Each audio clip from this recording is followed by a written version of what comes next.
Buenas tardes, amigos y amigas de la cultura del buen periodismo, de la buena televisión que hacemos aquí en Periodista Digital Televisión. Una edición más de Cautivos del Mal, pero esta les aseguro que les va a encantar porque vamos a hablar de poder, vamos a hablar de hombres fuertes de Estado, vamos a hablar de la perpetuación en el poder. Pero esto, incluso en España, en el siglo XIX, no se crean mucho que variaba con respecto a los escenarios actuales.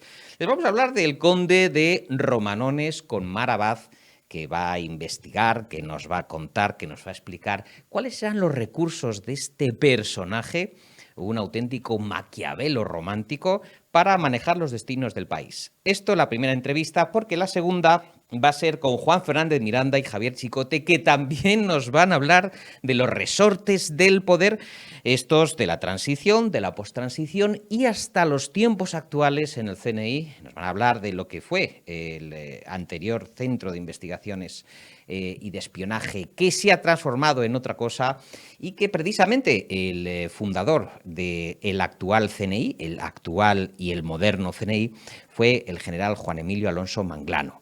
Vamos a hablar con ellos en la segunda parte, pero antes les tengo 3 recomendaciones para chuparse los dedos. La primera que tengo por aquí es de Jane Shapland, mi autobiografía de Carson McCullers en 2 bigotes. Y este ejercicio, que ha sido un libro que ha arrasado en Estados Unidos, trata de contar la historia real de alguien olvidado. Pero en este caso de Carson McCullers, un auténtico referente de la literatura en los Estados Unidos, una de las escritoras más queridas y respetadas de Norteamérica.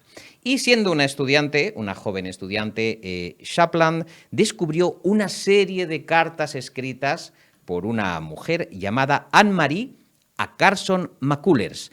Y aunque Shapland se reconoce a sí misma en las cartas, que son íntimas y desvergonzadas, no ve a McCullers tal y como la ha retratado la historia de la literatura. Es lo bueno de este libro, que hace pergeña un perfil de Carson McCullers, donde también hay ese contagio investigador, editor, investigador, investigado, muy sugerente y muy interesante.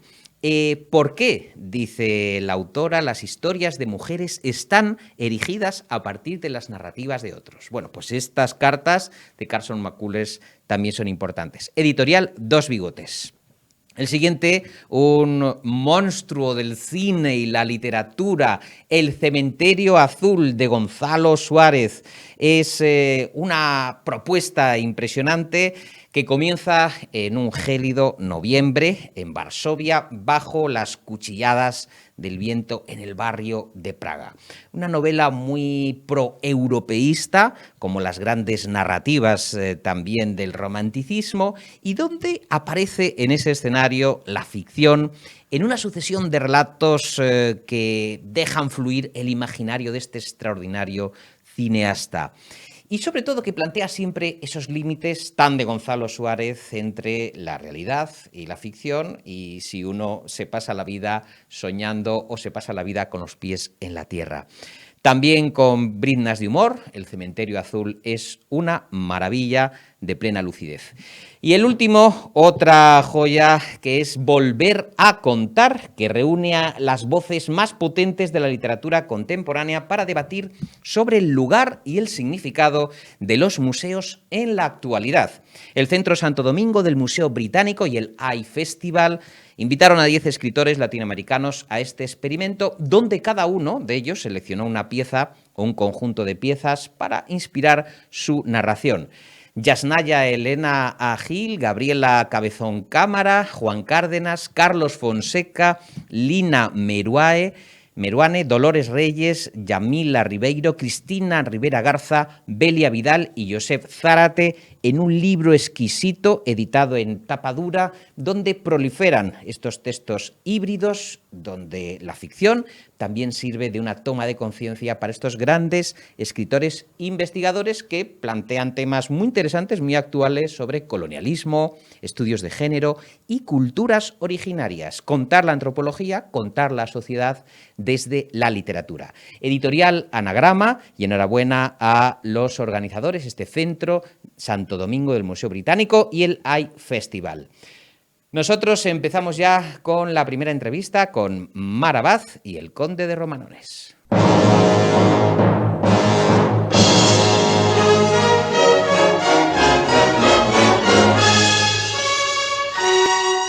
Buenas tardes, amigos, amigas de Cautivos del Mal. Empezamos con nuestra primera invitada. Es Mar Abad, que además es una grandísima periodista, fundadora de la revista Yorokobu, pero que ahora está por el camino ya de la literatura pura, de la investigación, de la historiografía y también del mundo de la investigación audiovisual, porque ella hace unas piezas preciosas que nos las va a comentar en formatos variopintos. Ella es una experta en combinar la imagen, el audio y sobre todo una innovadora de esta profesión que muchos han enterrado, pero que esta mujer y yo estamos empeñados en resucitarla. Mar Abad, querida, muy buenas tardes. Buenas tardes. Bienvenida a Cautivos del Mal. Muchísimas gracias. En este rincón de los rebeldes. Y el libro que les traigo, que lo van a ver ahora en sus pantallas, Romanones, que lo ha publicado en esta preciosa editorial, Libros del Cao.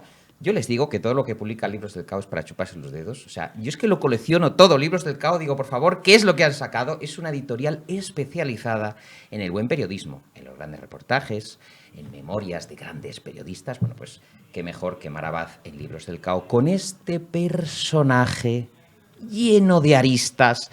Bueno, ella le ha sacado hasta incluso 37 aristas a el Conde de Romanones, que, piensen ustedes, esto es una cosa de hace muchos años, esto es del cambio de siglo. No, es una cosa muy actual, porque Romanones empieza a fijar un patrón del poder, de un hombre político que a base de intrigas, a base de subterfugios, consigue perpetuarse y alcanzar sus objetivos.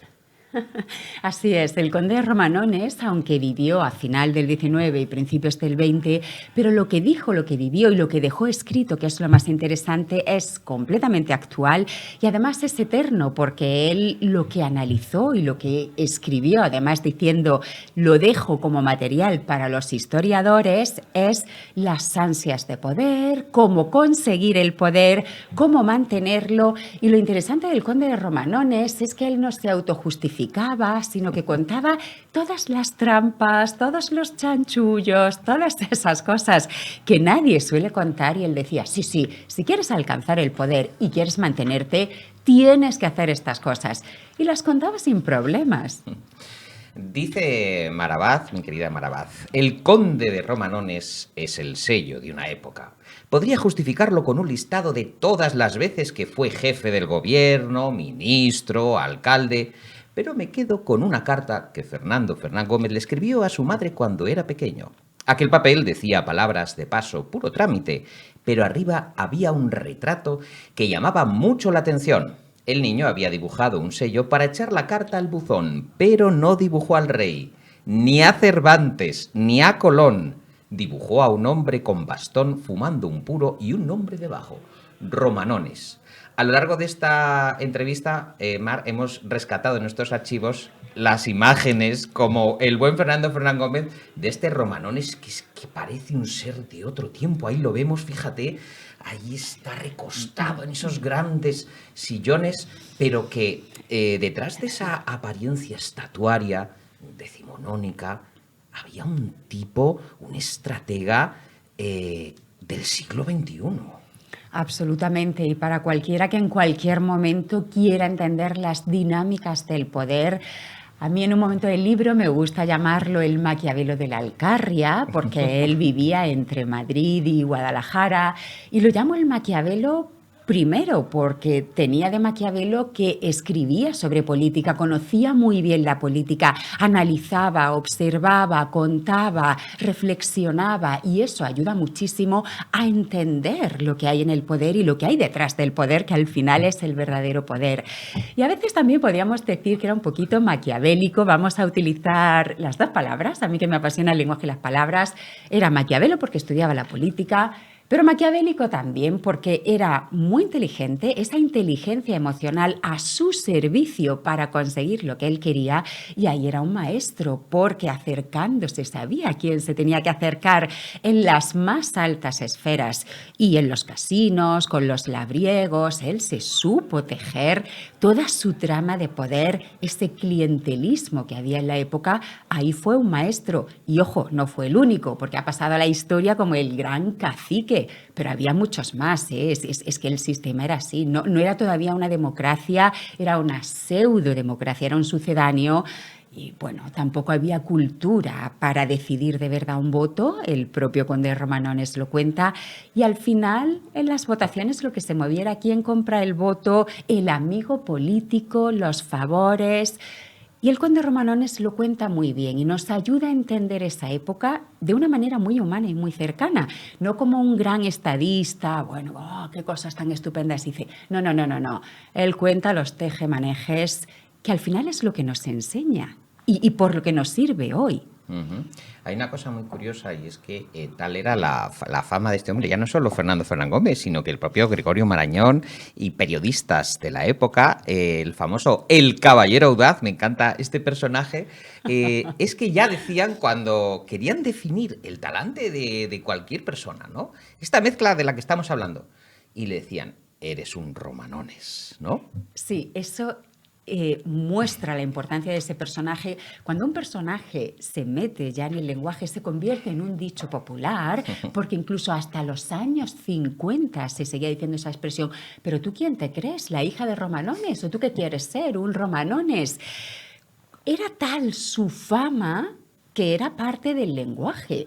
Y efectivamente, claro, o sea, en su época se sabía y luego tuvo un eco hasta que desapareció de la historia.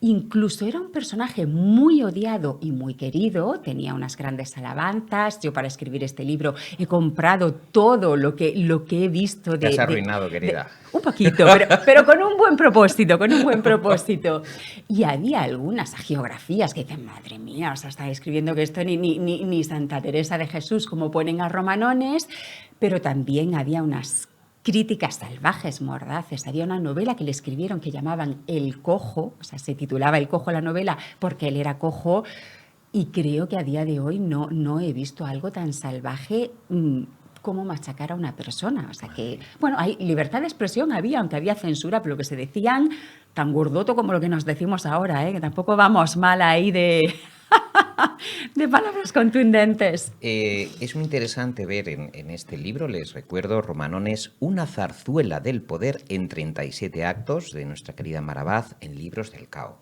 Y es la historia, porque es la indagación de ella como buena periodista, de cómo llega un hombre a lo más alto de la cumbre y cómo llega incluso, dice ella, a ser político, porque a lo mejor hoy es más fácil ser político que lo era en la época.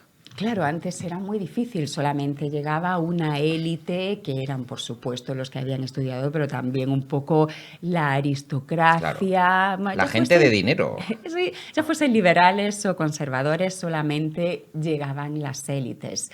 Bueno, eso también es una cosa que resulta muy interesante, ¿no? Ver cómo ha ido cambiando la política, y lo más interesante para mí de esa época es que el franquismo fue como... De pronto se corta la historia, se para, es un paréntesis grandísimo de algo que no tiene nada que ver, y cuando se retoma el curso de la historia que llevábamos desde principios del 20, precisamente venimos de ahí y de ese intento de democracia que viene de la restauración borbónica. No llegó a ser una democracia, pero bueno, es que ahí están nuestros orígenes. Y por eso creo que también es muy interesante estudiar la historia y conocer la historia, porque solamente si conocemos la historia podemos entender el presente, podemos entender por qué pensamos hoy así, por qué hoy hay estos bandos y los otros, y solo podemos hacer proyecciones en el futuro si conocemos el pasado y entendemos el presente. Si no, es como si hubiésemos caído ahí, ¡boom!, como si llegásemos de un meteorito, caemos aquí, ¿por qué está pasando todo? Por eso yo creo que la historia es fascinante, porque nos explica quiénes somos y por qué somos así. Fíjese cómo define Maravaz al conde de Romanones en este estupendo libro de Libros del Cao. Tome nota de las editoriales de los libros, porque luego nos preguntan en las redes sociales. Libros del Cao. Y dice, Romanones tonteó con ideas federalistas, pero acabó monárquico hasta el tuétano. Fue un liberal que paseó por todas las facciones del liberalismo y un aristócrata que defendió los privilegios de los grandes de España. Fue un laico católico. Fue un constitucionalista que acabó apoyando a un dictador fascista. Al final sobrevive porque el tipo se va adaptando a todos los terrenos. Le daba todo, le daba todo. Sí, sí, Qué sí. fuerte. Él sabía moverse para mantener el poder, incluso estando en contra ideológicamente, pues, por ejemplo, de las dictaduras o de los conservadores o de que la religión formase parte del Estado, pero bueno, sabía que no podía estar siempre en contra porque entonces algún momento estaría en la oposición. Y ahí, bueno, por ejemplo, cuando él estaba convencido de que el Estado tenía que ser laico y fue muy contundente con esos temas y cuando gobernó ahí tenía una política clarísima de hacer el Estado laico. Pero cuando veía que no podía con eso al final, después de mucho batallar, bueno, pues se llevaba a todos los católicos a su casa, les daba de comer y todos están amigos. Era un poco como si no puedo contigo, me haré tu amigo porque lo que no me conviene es irme al banquillo de la oposición. Has estudiado mucho su estilo. El libro además recoge frases de Romanones, porque claro, te interesaba el hombre de Estado, que es lo que tenía dentro de la cabeza este señor, pero hay una frase que te gustó mucho, la voy a leer para nuestros amigos de Cautivos del Mal. Esto es de Romanones. El mundo camina hoy tan deprisa que los acontecimientos narrados por mi pluma pasan a muy segundo término y no sabemos qué lugar ocuparán en la historia patria. Lo cierto es que encierran lecciones muy aprovechables para las generaciones presentes y futuras. Vamos a ir un poquito por orden, de la manera que tú quieras. ¿Qué es lo que has descubierto en tus excavaciones arqueológicas de las memorias de Romanones? Claro.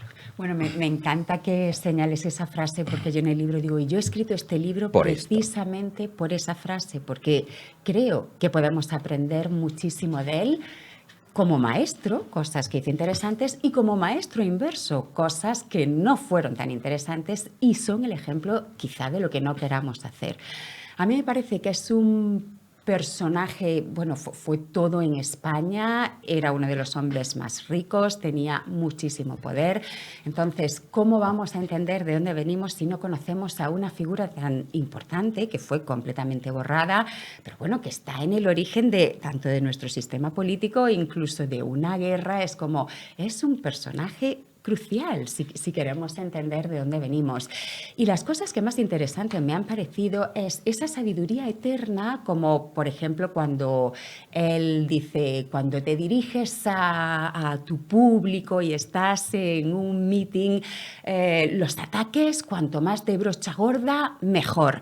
De lo que está hablando es de marketing político. Ahí yo no digo que haya que hacer eso, al contrario, esto lo que está haciendo es deteriorar nuestra democracia.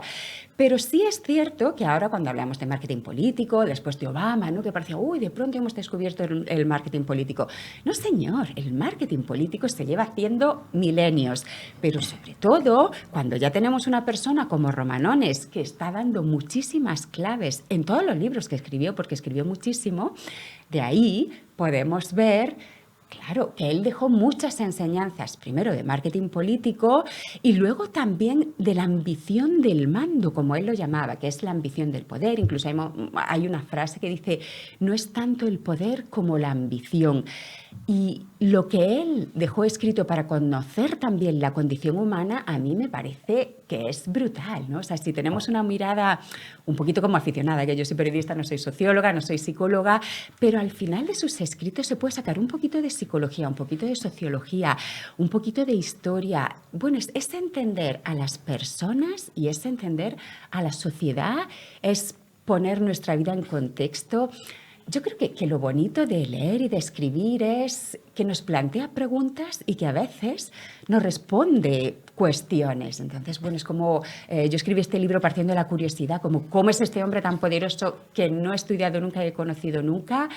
Y creo que eso tiene que ser lo que nos mueva, ¿no? A veces nos dejamos llevar por los prejuicios, luego por los juicios, luego por las opiniones, luego la ideología. Y con el Conde Romanones yo partí del asombro, la curiosidad y la intriga. Y ese motor es precioso. Y lo reivindico, David, lo reivindico. La curiosidad y el asombro.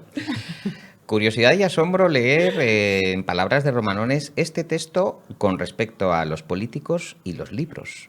Quizá por eso algunos que amamos los libros no somos políticos. Pero dice Romanones lo siguiente. Los libros son provechosos, lo son en alto grado, pero, tomen nota, quien gobierna puede aprovecharse de cuanto encierran los libros sin haberlos abierto. Basta con que halle a su lado a alguno que se queme las cejas en sus lecturas. Un técnico, en la vida y sobre todo en el gobierno, constituye especial talento saber aprovecharse del talento de otros. Es que Romanones era muy listo, pero lo que está diciendo es de cajón, es de sentido común y es lo que vemos. Vamos a ver, una persona en un puesto de responsabilidad no puede saberlo todo y para tomar buenas decisiones tienes que rodearte de técnicos y de talento. De hecho, yo considero que las personas más talentosas de este mundo son las que saben reconocer, elegir a los más talentosos y atraerlos y trabajar con ellos. Cada uno somos pequeñitos, limitados, entendemos de ciertas cosas, pero lo mejor es ser avispado para decir, ¡guau! Este es el más listo para esto. Ven acá conmigo.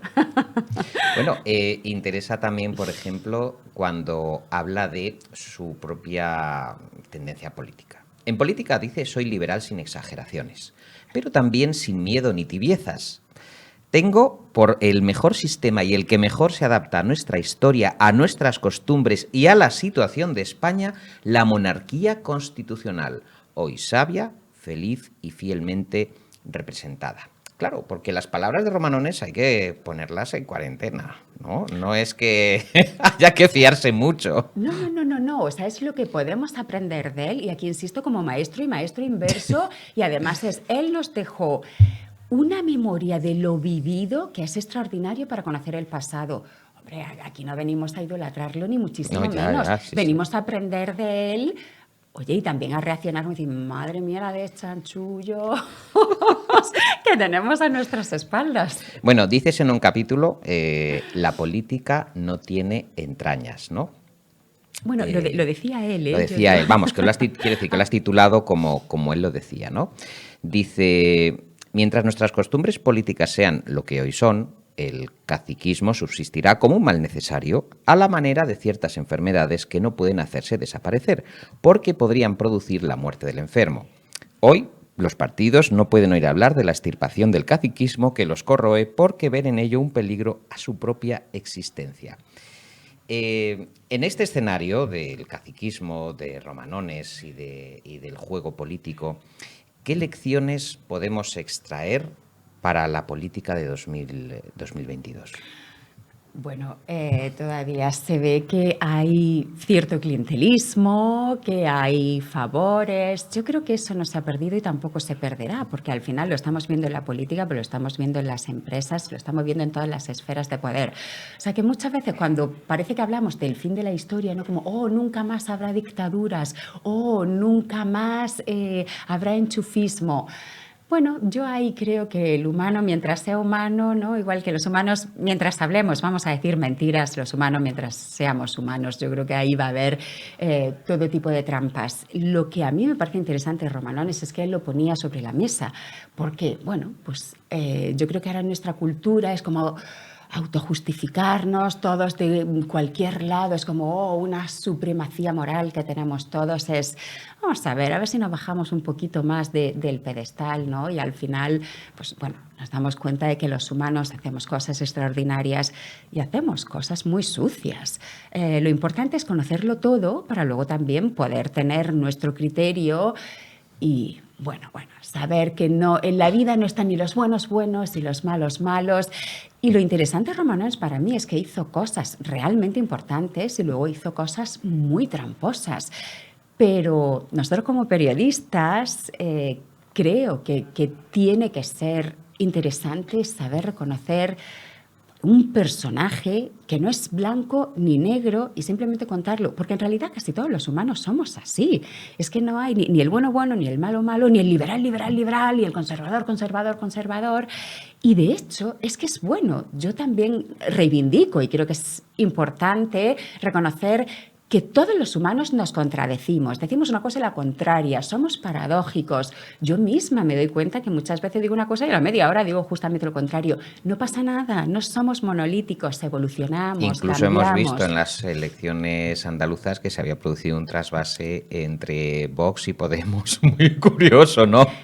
De ahí, ¿no? En lo que Pero, estás comentando precisamente. claro, pero yo creo que lo interesante es aceptarlo, porque Ya. así somos. Todo lo que está vivo evoluciona. La vida consiste en evolucionar y en cambiar. A lo mejor, o sea, evolucionar no me refiero siempre con tintes a mejor, porque muchas veces lo que hacemos es degenerar como personas, pero lo que es incuestionable es que estamos continuamente cambiando y aparte es sano, pero además es que es innegociable, porque mientras vivimos cambiamos. Bueno, podemos cambiar de opinión y no por eso tienen que masacrarnos, porque ahora, ¡buah! Madre mía, alguien cambia de opinión, traidor. Le echan a los perros de la guerra ahí. Sí, y no, que quizá debamos jugar más con la flexibilidad de ideas, con cambiar de opinión, cambiar de postura. Somos seres cambiantes y de hecho es lo más sano en el pensamiento. Una cosa preciosa que a mí me gustó mucho escribir unas biografías anteriores. Escribí sobre Rosario de Acuña, Sí. que era una libre pensadora, y a mí me fascina. Y de hecho en mi habitación tengo un retrato grandísimo de Ramón Chies, que tenía un periódico de libre pensamiento. Y creo que esa es una buena guía, que lo quiere aceptar, por supuesto, hay la libertad de cada uno, pero decir, no nos aferremos a bandos, porque eso nos nubla el pensamiento y las entendederas. Bueno, cada día, según lo que vaya pasando, cuestionemos, reflexionemos y tomemos una posición.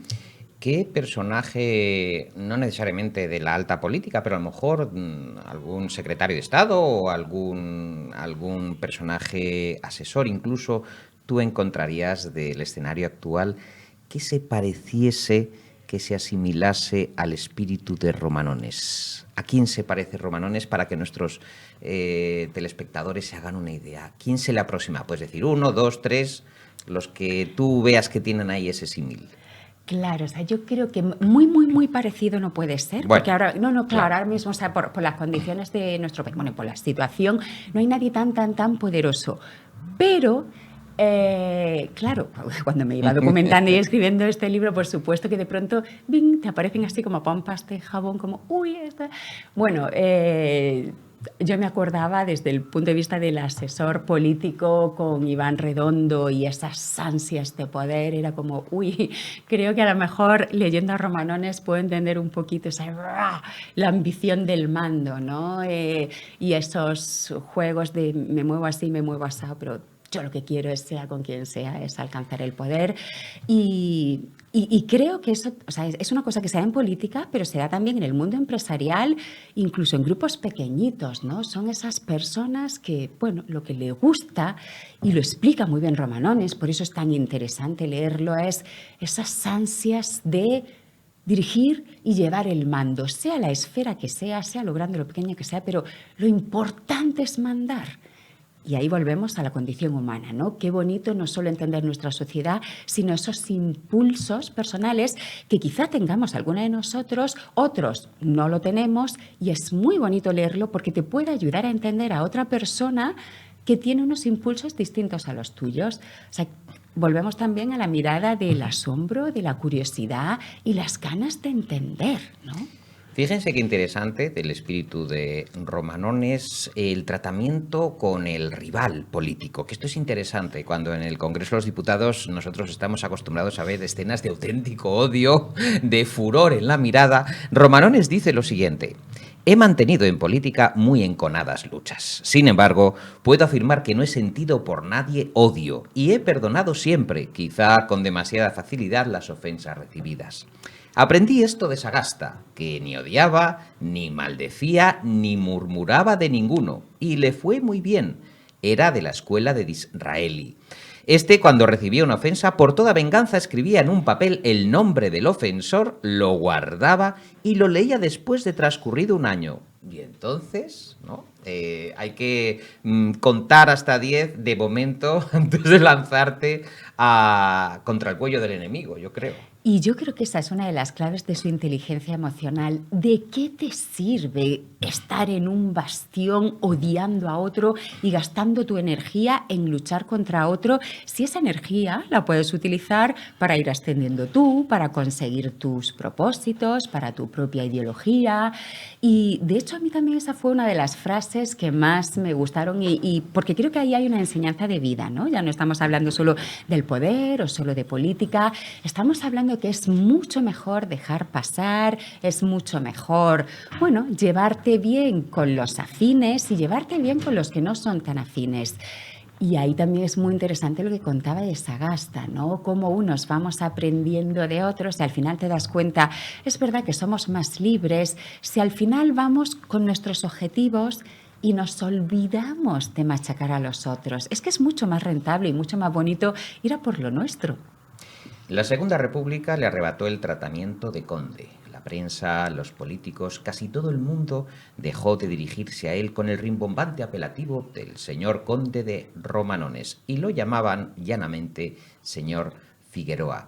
Después de que estos grandes hombres se despojan del poder, la sociedad también, una vez que vamos a decir que también los ha utilizado, porque no solamente estos poderosos usan de la sociedad para perpetuarse, pero también la sociedad, pues Romanones, como tú bien dices, resolvió asuntos políticos de la máxima urgencia, ¿no?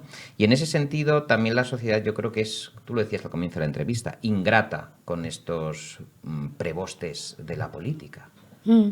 Claro, quizá más que la sociedad son los historiadores y son los regímenes políticos. El franquismo borró a muchísimas figuras de la historia.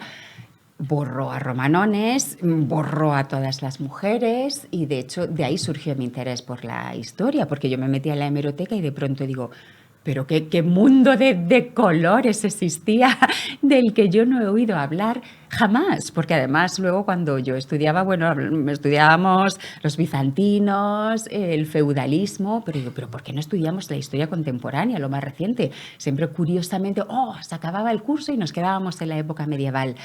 Bueno, pues yo creo que claro, o sea, es injusto para Romanones que haya desaparecido, pero para mí lo más injusto es para las personas de hoy, o sea, que nos quiten nuestro pasado, nuestra memoria, nuestros personajes, conocerlos. ¿No? Conocerlos nos puedan gustar o no, pero al final es de dónde venimos y por eso yo creo que es tan interesante, incluso desde el punto de vista, pues eso, de recuperar quiénes somos. Esa historia que se borró completamente, creo que es necesaria saberla, porque además son nuestros ancestros. Al final, bueno, pues son los bisabuelos, los tatarabuelos, la gente que nos hizo nuestro país. Y bueno, yo no creo que tenga ningún parentesco con Romanones, pero sí que todos venimos de esa sociedad, de esa cultura, de esos dichos. Es una manera también de conectar con nuestros familiares más antiguos. Y ya para despedirnos, Mar, si el conde de Romanones se apareciese aquí en carne mortal como un espíritu del pasado, una periodista avezada como tú, ¿qué es lo que le preguntaría? ¡Wow! ¿Qué piensa de lo que está viendo ahora? Pero no ya tanto desde el punto de vista político, sino desde su inteligencia emocional, porque él era muy bueno manejando por detrás, viendo por detrás, sabiendo hacer esas triquiñuelas de para conseguir esto, ¿cómo tengo que hacerlo? ¿Tengo que reunir a todos juntos o tengo que ir hablando uno por uno? Me gustaría saber su visión y qué ve para el futuro, porque ya en su tiempo fue bastante visionario. Él, por ejemplo, pues sobre los años 30-40 dijo que si las monarquías europeas querían sobrevivir se tendrían que acercar a las izquierdas y ha pasado tal cual. Entonces, bueno, yo creo que era un hombre muy inteligente, luego ya que cada uno lo juzgue ideológicamente como quiera, pero desde su inteligencia y su conocimiento de la condición humana, de saber jugar con todos nosotros y aunque haya cosas que no nos gustan, en el fondo es como, tiene cierta atracción que nos fascina. Que nos contase qué ve del presente que no somos capaces de ver y olfatear nosotros hoy. Pues nosotros queremos que todos los amigos de Cautivos del Mal vean este Romanones de Mar Abad, una zarzuela del poder en 37 actos, de un hombre que hizo de la negociación una escuela de poder y que se anticipó a muchas de las cosas que nosotros estamos viviendo en estos días. Ojalá hubiese estado aquí sentado con nosotros, pero bueno, yo creo que este ejemplar de Libros del Cao es un buen acceso al conocimiento de una mente compleja, contradictoria, llena de aristas, en concreto 37 actos, que además está excelentemente contado, como si fuese una bonita novela, como hace siempre nuestra querida Mar Abad. Mar, que vendas muchos, que es lo importante. Hay cientos, miles de ejemplares y que la gente pues pueda interesarse por estas grandes figuras, que es también lo interesante. Sí, que aprendamos mucho y que no lo pasemos bien también, ¿no? Yo creo que en la vida hay que aprender y divertirse como las dos caras de la misma moneda. Nosotros seguimos aprendiendo y divirtiéndonos con nuestro siguiente invitado.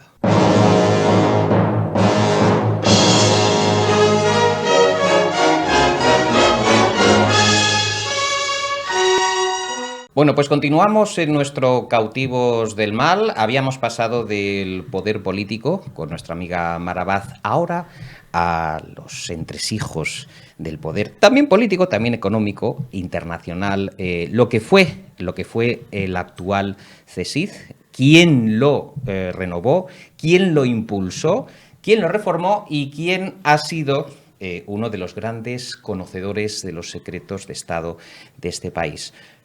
Los invitados han tenido acceso a una documentación excepcional, fruto de la cual, nada más y nada menos que las notas del propio general Emilio Alonso Manglano, y fruto de esa investigación, de unas entrevistas, de una transcripción, nace este volumen que es El jefe de los espías, que lo tienen aquí, Roca Editorial, coescrito, pergeñado a la limón por Juan Fernández Miranda y Javier Chicote, que nos acompañan en Cautivos del Mal. Don Javier, bienvenido. Muchas gracias.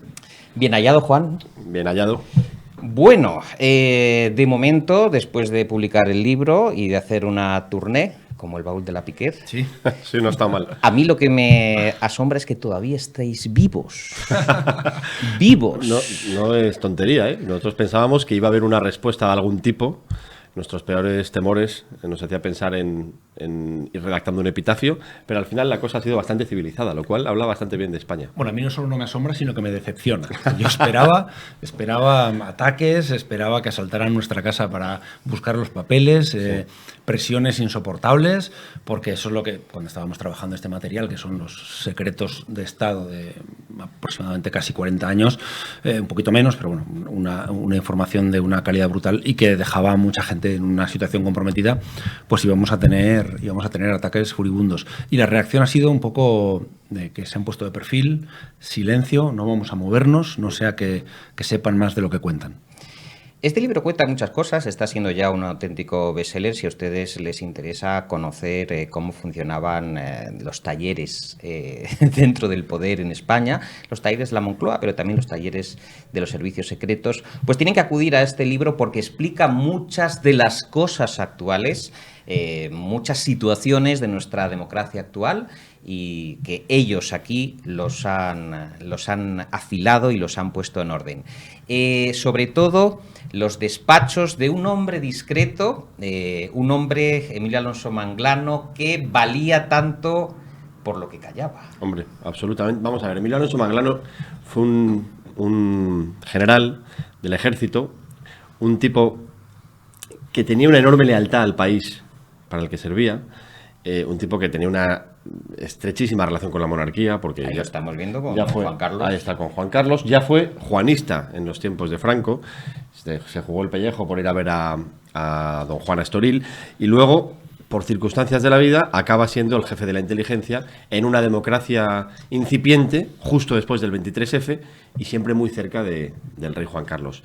Él es un tipo que recibe el mandato de hacer una inteligencia moderna y decente, porque es verdad que hasta ese momento la inteligencia española era un poco Mortadelo y Filemón, y lo cierto es que lo consigue. Consigue que el CSIC pase a ser lo que hoy es el CNI, un sistema respetado en Europa, con recursos, con tecnología y sobre todo con una gran capacidad de intercambio de información con otros con otros servicios, que al final es de lo que se trata, de manejar información, de saber cosas. Lo que pasa es que es verdad que en esos 14 años que es director del CSIC, conoció muchas cosas, algunas muy buenas para España y otras muy malas para España. Conoció la realidad del alcantarillado, y ahí no todo huele bien. Habéis publicado incluso información en vuestras investigaciones sobre algún que otro atentado o algún que otro accidente, algún que otro episodio luctuoso que, en teoría, las autoridades tendrían que investigarlo de oficio, la Fiscalía, porque es un material inflamable el que tienen nuestros amigos en el Jefe de los Espías.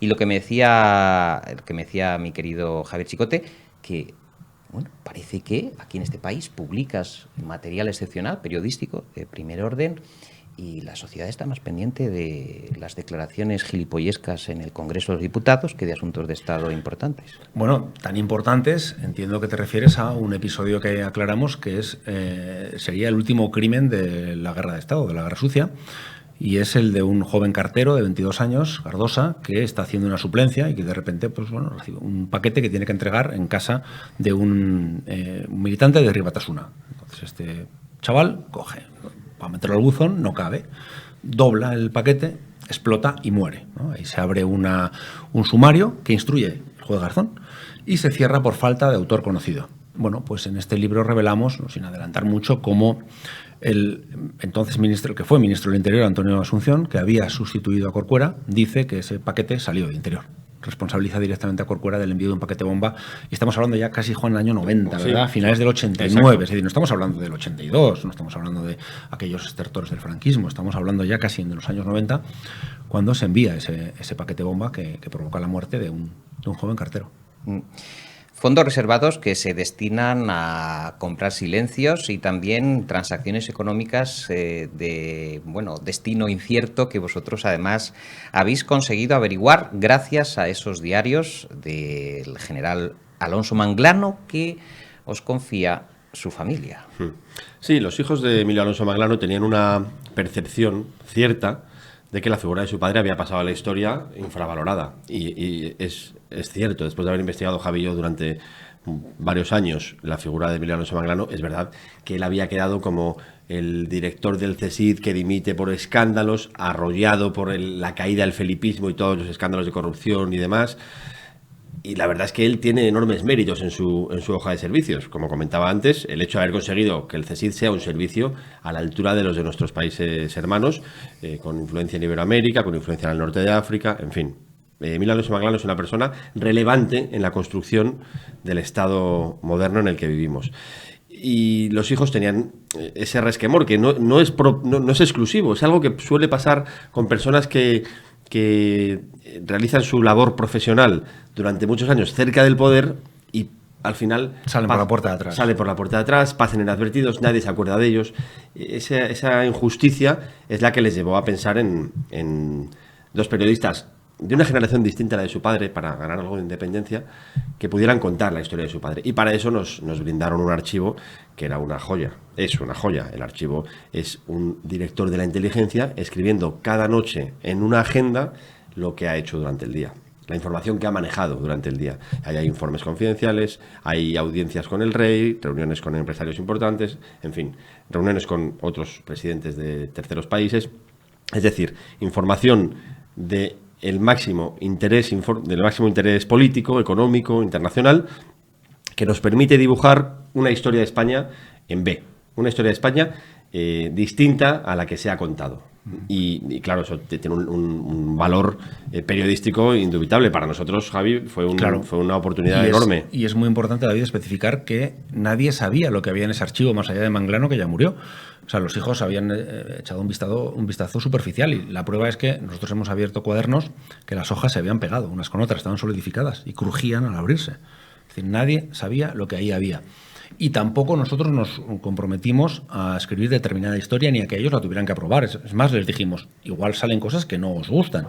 Y efectivamente, en el libro hay cosas que no gustan, porque contamos todo lo que vivió Manglano. Y Manglano, como el jefe de la inteligencia española, tuvo que comerse algún sapo.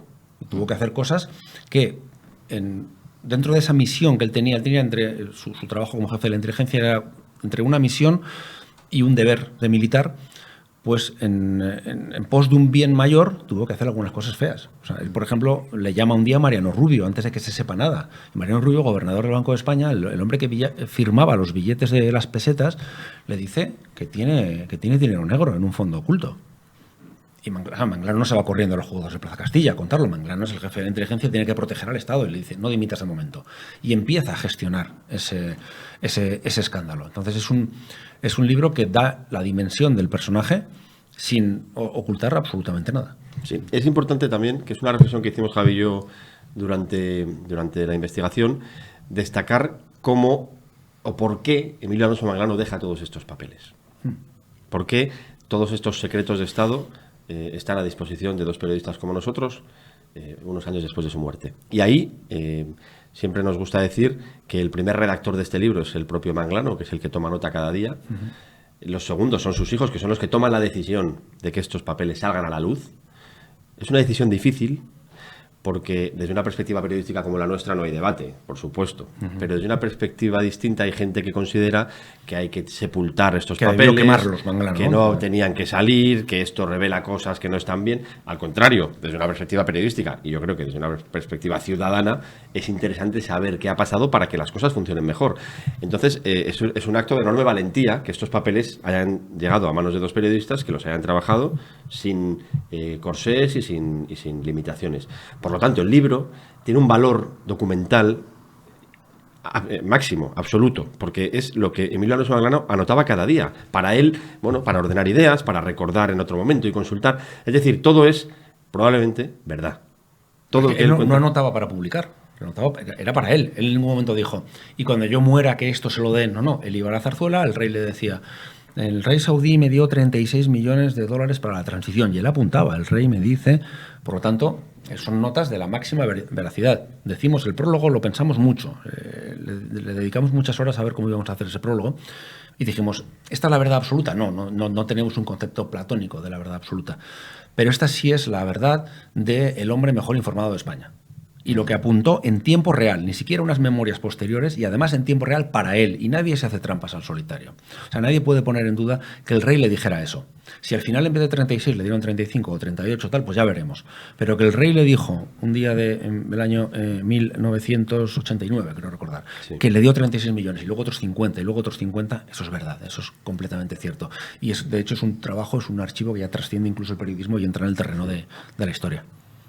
¿Creéis que si en vez de en estos cuadernos, en esas transcripciones a máquina y esas encuadernaciones en espiral, Alonso Manglano lo hubiese escrito en un ordenador, todavía estaría ese archivo disponible? Es una buena pregunta.